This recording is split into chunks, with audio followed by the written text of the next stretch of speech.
You clicked because headlines screamed Ferrari made an SUV, but the story is deeper and messier than a clickbait line. In the next minutes, you will discover why Ferrari refuses the label, how the Purosangue redefines performance, and why this debate matters to enthusiasts, collectors, and dreamers. Stay with me because the truth may surprise you. Shift how you picture Ferrari and reshape expectations for modern luxury cars. I will give clear examples so you can judge for yourself.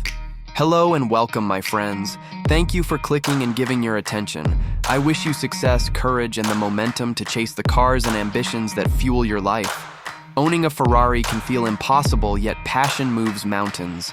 Let this video plant energy in you to pursue that dream with steady steps, relentless belief, and practical habits that move the needle every single day. Believe in small wins and in the daily work that turns dreams into keys in your hand. Today, I will take you chapter by chapter through the Purosangue story. We will examine its design philosophy, engineering choices, how Ferrari talks about it, and what ownership truly means. Expect clear examples, emotional context, and practical takeaways. This is not just car talk. It is a story about identity, desire, modern luxury, and the small decisions that shape great machines. By the end, you will know what makes this car unique and whether it honors or betrays Ferrari tradition. Ferrari flirted with four-door concepts for decades, but the Purosangue marks a decisive moment. It borrows GT and supercar DNA while answering new buyer needs. The narrative is about continuity rather than radical betrayal. Understanding lineage from classic Ferrari sports cars helps explain why engineers refuse to simply make an SUV and why that decision matters for driving soul and value. We will look at prototypes, heritage cues, and design threads that tie this car to its ancestors. Look at the Purosangue and you will see a sculpted body, low-wide posture, and a cockpit that reads like a supercar. The taller stance is balanced by racing proportions. Crisp surfaces, complex lights, and muscular shoulders create a tension between utility and performance. Designers chose forms to carry Ferrari identity, even when stretching silhouettes, balancing beauty, function, and emotion in every panel.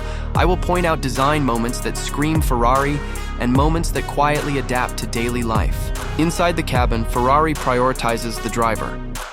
The center of gravity mentally shifts toward control steering and seating ergonomics. Materials are hand-finished with leather, metal, and carbon placed for tactile pleasure. This interior invites long drives, intense moments, and modern comfort for everyday usability, while reminding you that performance and ceremony can coexist in refined spaces. Expect notes on usability, storage tech, and how craftsmanship elevates ordinary travel into ritual. Ferrari engineered the Purosangue to behave like a thoroughbred. Performance tuning focuses on weight distribution, adaptive suspension, and engine response. The goal was not cargo capacity, but to preserve Ferrari drama in acceleration, braking, and steering feel. Each mechanical choice aims to recreate supercar sensations in a taller car without softening the emotional intensity of driving. We will compare numbers, but also share seat of the pants impressions and what engineers fought to keep intact. Words shape desire.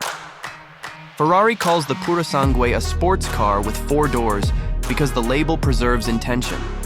It is a branding decision to maintain aspirational purity. Labels influence resale, rarity, collector interest, and emotional connection. Ferrari needs language to protect mythos and narrative that often sells more power and pedigree than raw technical numbers alone in the luxury market. Language matters to collectors, enthusiasts, and the market that assigns value over decades. The Purosangue split opinion. Some fans saw evolution, others called compromise. Critics worry about dilution of core values, while new buyers celebrate usability and prestige. Sales and dealer reactions reveal a complex market story. This car sits at the intersection of aspiration, practicality, and modern luxury economics, and forces us to ask what a sports car can be in the 21st century. We will explore reactions from owners, journalists, and collectors, and what they mean for Ferrari long-term. Subscribe and share if this felt like fuel for your dreams. Drop a comment telling your honest take on Ferrari and the Purosangue. Remember, a car is both symbol and tool. Use that symbol to inspire action. Set goals. Pursue growth and never stop falling in love with the drive. Thank you for watching. Keep chasing what makes your heart race and build momentum toward your automotive dreams. Hit subscribe if you want more honest, thoughtful automotive stories that blend passion with practical advice.